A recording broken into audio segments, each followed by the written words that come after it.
Hola les amis, bienvenue dans cette nouvelle vidéo. Je suis ravie de vous retrouver cette semaine encore une fois. Aujourd'hui on se retrouve pour une vidéo où on va parler de 5 livres que j'ai dans ma pile à lire et où je suis quasi certaine que je vais les adorer, où ça va être un énorme coup de cœur et où ils vont avoir genre 5 étoiles sur 5 sur toutes les plateformes de lecture. Grosso modo, donc vous l'avez compris, c'est 5 livres où j'en attends énormément et où soit ça va être effectivement un gros coup de cœur, soit ça va être une déception parce que j'attends tellement de ces livres là que du coup ça a double tranchant quand même. Par avance, je tiens à m'excuser, il est possible que derrière moi ça soit un tout petit peu sombre, mais les volets sont un tout petit peu fermés parce qu'avec la chaleur qu'il y a aujourd'hui, je peux vous assurer que vaut mieux que je me protège du mieux que je peux parce que ça monte très vite au niveau des températures. J'espère en tout cas que ça ne vous dérangera pas et que ça ne gâchera pas pour vous la qualité de l'image. Comme toujours, si vous aimez mes vidéos, n'hésitez pas à me mettre un petit pouce vers le haut, ça me fera super chaud au cœur et je vous en remercie d'avance. Vous pouvez aussi me laisser un petit commentaire comme d'habitude pour me dire si éventuellement vous avez lu les 5 livres que je vais vous présenter, ou vous en avez lu un et ça a été une déception ou un coup de cœur. Bref, j'attends aussi beaucoup de vos retours parce que pour la plupart, j'avoue que j'ai pas vraiment eu le retour, mais c'est selon moi ce que je pense que je vais aimer dans le livre, mais j'y reviendrai, vous inquiétez pas. Surtout n'hésitez pas à me laisser un petit commentaire avec vos avis. Et pour les plus timides d'entre vous, aucun problème, vous pouvez me laisser un petit emoji de la couleur rose, ça me fera très plaisir de vous voir passer par là, de me laisser peut-être un cœur rose ou un emoji rose, je sais pas ce qu'il peut y avoir d'autre, je crois qu'il y a la langue, il y a peut-être un cœur, enfin bref, je sais pas, donc n'importe quoi de rose. Montrez-moi vos plus beaux emojis roses, allez hop, c'est parti. Bien sûr, si ce n'est pas déjà fait, pensez bien à être abonné à la chaîne, c'est gratuit, ça prend 2 secondes et pareil, ça me fait plaisir de vous rejoindre ma communauté. Petite parenthèse aussi, si jamais vous voulez plus de contenu de ma part ainsi que des goodies, n'hésitez pas à me rejoindre sur Patreon. Je poste pas mal de choses, il y a des lectures communes tous les mois avec les petits pat-pat qui sont présents dessus. Et puis je poste généralement 1 à 3 vidéos par mois, ça oscille en fait selon les mois et mon programme s'il est chargé ou pas, mais du coup il y a beaucoup plus de contenu. On va commencer tout de suite avec un titre qu'il est possible que j'ai déjà lu au moment où vous verrez cette vidéo, parce que si vous ne le savez pas, je filme toutes mes vidéos d'avance, là on est actuellement début juillet, hein, voilà clairement. Il s'agit de Love on the Brain de Ali Hazelwood. Je l'ai mis dans cette vidéo parce que j'ai tellement aimé The Love Hypothesis que du coup j'attends énormément de ce titre, surtout qu'on m'a dit qu'il était encore mieux que The Love Hypothesis, donc du coup je me dis oh lolololololol, à mon avis ça va être un truc de foufou cette romance, j'en attends énormément.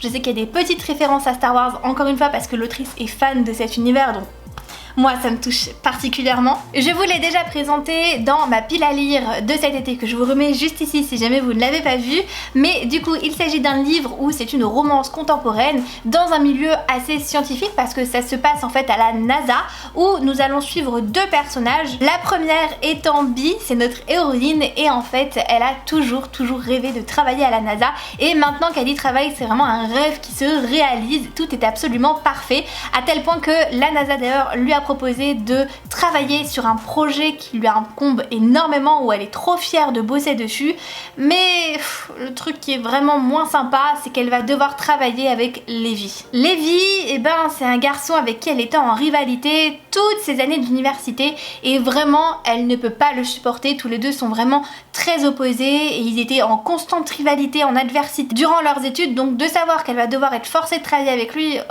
c'est pas terrible. Pour autant, ça va pas exactement se passer comme elle l'entend, parce que entre les deux ça va faire des petites étincelles et commence du coup une romance. Donc j'ai vraiment très hâte de le lire. Je n'ai toujours pas commencé à l'heure où je vous en parle, mais je l'emmène avec moi dans ma valise, donc peut-être effectivement qu'il sera déjà lu au moment où vous verrez cette vidéo, et si c'est le cas j'ai hâte de vous en reparler et de voir si c'était bel et bien le 5 sur 5 que j'attendais, parce que étant donné tout ce que j'entends, étant donné aussi le fait que j'ai adoré The Love Hypothesis et un petit peu le cadre du roman en fait qui me fait un peu rêver quand même, je me dis que il y a quand même moyen que ça soit un coup de cœur. Je pense que pour le livre que je vais vous présenter, il y en a une parmi vous qui regardera cette vidéo et qui va exploser de joie. Célia, si tu passes par là, je te fais un gros bisou.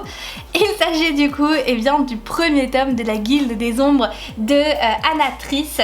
Alors c'est une saga en plusieurs tomes, en fait chaque tome a été séparé en 2 et du coup il y a 3 tomes, donc ça fait 6 tomes je crois, si mes calculs sont exacts, si je ne suis pas trop mauvaise en maths, je crois qu'il y a 6 tomes. C'est une saga qui est terminée, ça y est, elle est officiellement terminée, le dernier tome est paru il y a quelques semaines maintenant. Il s'agit d'un livre de dark fantasy adulte où on va suivre notre héroïne qui est une enfant au début du roman. Je sais pas comment elle s'appelle parce que c'est pas indiqué dans la 4e de couverture, je sais juste que c'est une humaine et que pour la première fois depuis des siècles je crois, une enfant humaine va pouvoir rejoindre la guilde des ombres. Et là vous allez me dire mais c'est quoi la guilde des ombres? Et bien en fait c'est une entité d'assassins qui normalement est composée d'elfides, donc je suppose que c'est un petit peu comme des elfes.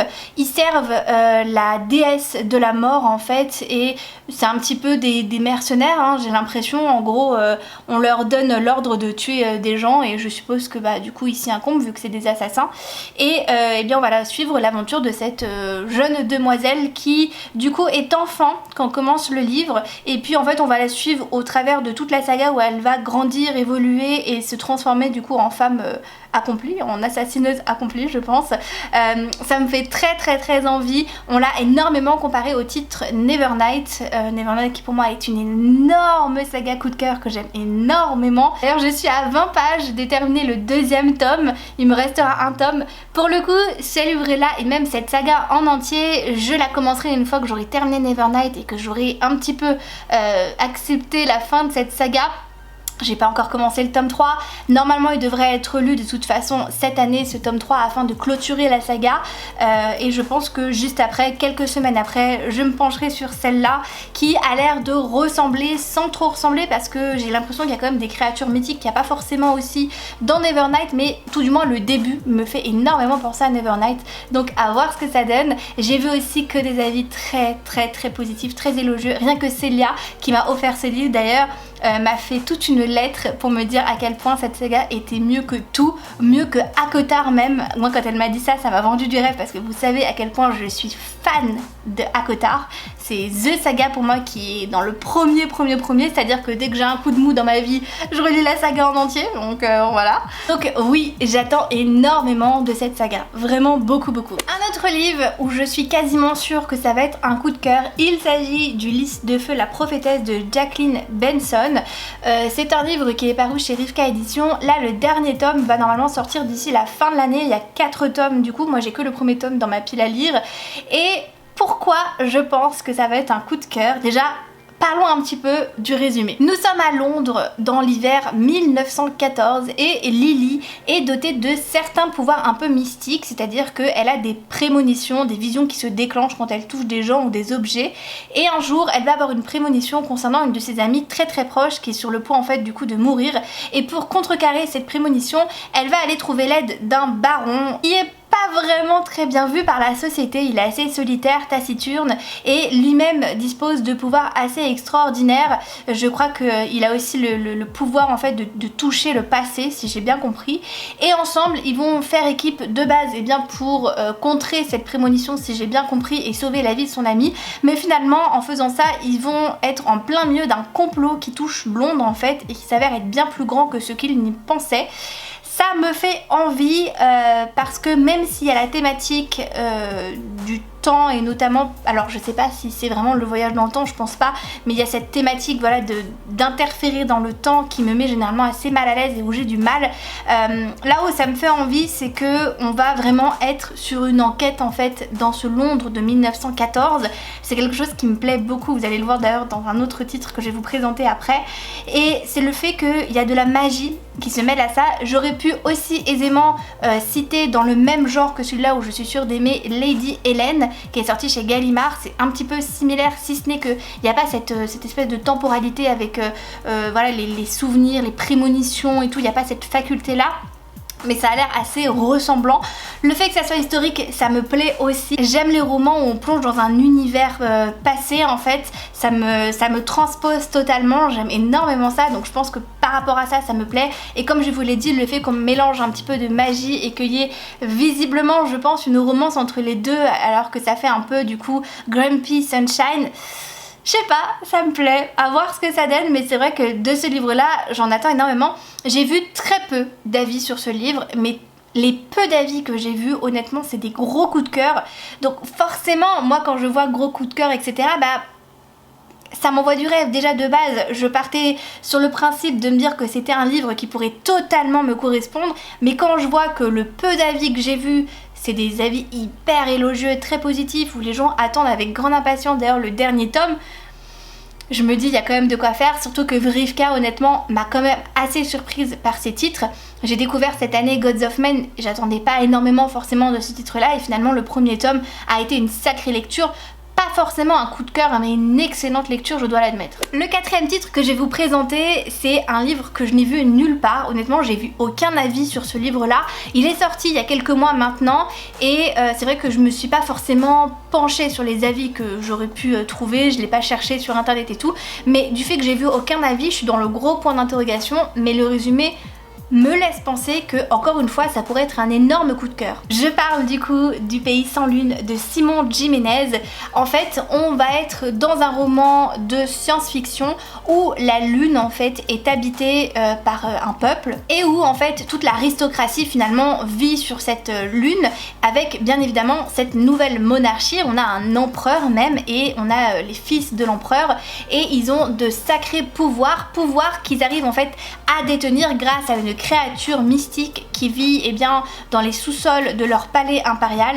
Mais un jour, cette créature mystique va réussir à s'enfuir grâce à l'aide de 2 personnes et à partir de là, cette créature mystique va vouloir prendre sa revanche. Créature mystique qui, je pense, va être notre héroïne ou notre héros, mais je pense que c'est une femme. Alors, je dis créature mystique, mais il l'appelle la divinité en fait, donc c'est carrément une déesse peut-être.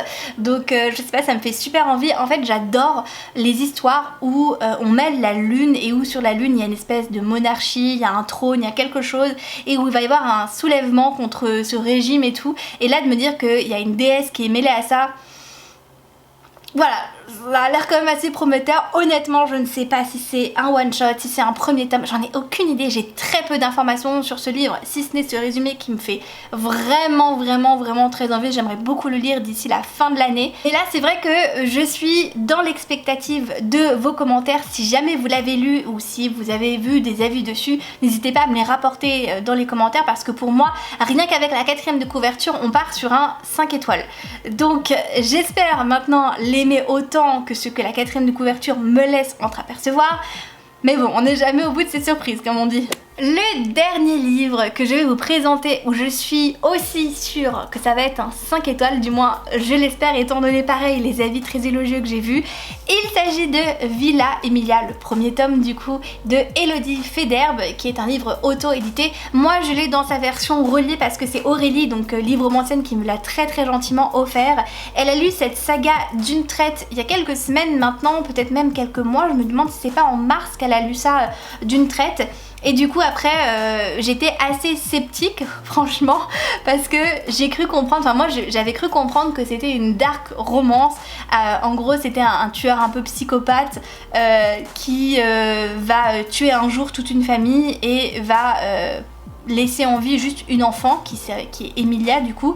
Et cet enfant il va un peu l'élever et lui dire j'ai tué ta famille, si tu veux prendre ta revanche il n'y a pas de problème, mais avant tu vas suivre ma formation et peut-être qu'après tu pourras me tuer. Et du coup sur le moment j'étais en mode oh, c'est bizarre quand même. Et en fait les avis font que j'ai trop envie de lire ce livre maintenant, j'ai trop envie de me pencher dessus, surtout que j'ai cru comprendre que au-delà de cette quête de vengeance de notre héroïne Emilia qu'elle a à l'encontre de Dorian, je crois que c'est ça, je crois qu'il s'appelle Dorian, un tueur aussi, un serial... Nous allons avoir aussi un serial killer. Nous allons avoir aussi un serial killer. Nous allons avoir aussi un serial killer qui va sévir, qui va être l'Empire. Moi ça m'a fait bien rire parce que je pense que c'est un gros clin d'œil à Jack l'Éventreur surtout. Donc là on va avoir l'Empire et du coup Dorian et Emilia vont faire équipe en plus pour essayer d'arrêter cet individu. Et je sais pas, ça me fait trop envie. Du coup on a une romance qui est, de ce qu'on m'a dit, dark mais pas tant d'arcs que ça, une romance qui a l'air d'être en plus sur slow burn parce que je crois qu'il y a 3 ou 4 tomes, qui a l'air assez improbable et qui me donne envie de la découvrir. Et en plus, eh bien, on a ce côté enquête qui me fait envie. Dans cette époque, encore une fois, comme je vous le disais, Londres en 1886, c'est un petit peu pareil que le Lys de feu, c'est vraiment des livres où je suis sûre quasiment à chaque fois de les aimer, ça me fait vachement voyager, c'est une époque que j'aime énormément, qui me donne un petit peu des étoiles dans les yeux, alors un peu bêtement parce que en soi j'ai jamais vécu, je sais pas comment c'était, je pense que les conditions de vie étaient vraiment pas idéales, mais je sais pas, ça me fait envie et moi je vois que le côté positif à chaque fois de ces époques là. En tout cas pareil, si vous avez un avis à me donner sur cette saga, je suis très preneuse, mais j'ai de grandes attentes, donc j'espère ne pas être déçue. Voilà du coup pour cette vidéo, j'espère qu'elle vous a plu et que vous avez passé un bon moment à ma compagnie et que potentiellement vous avez découvert des titres avec ce que je vous ai présenté aujourd'hui. Je vous admets que la majorité des titres que je vous ai montrés aujourd'hui, j'aimerais beaucoup les lire en 2023. Je sais pas si ça va être possible, je pense que je vais quand même en incorporer certains dans ma pile à lire de l'automne qui va bientôt arriver, hein, l'automne se rapproche, donc je pense que j'en mettrai certains, mais vraiment j'ai trop envie de les découvrir en fait, je suis quasi sûre que ça va être des coups de cœur, donc forcément quand on a cette impression avec les livres, on veut vraiment les lire le plus tôt possible, mais bon, j'ai d'autres lectures qui m'attendent quand même avant.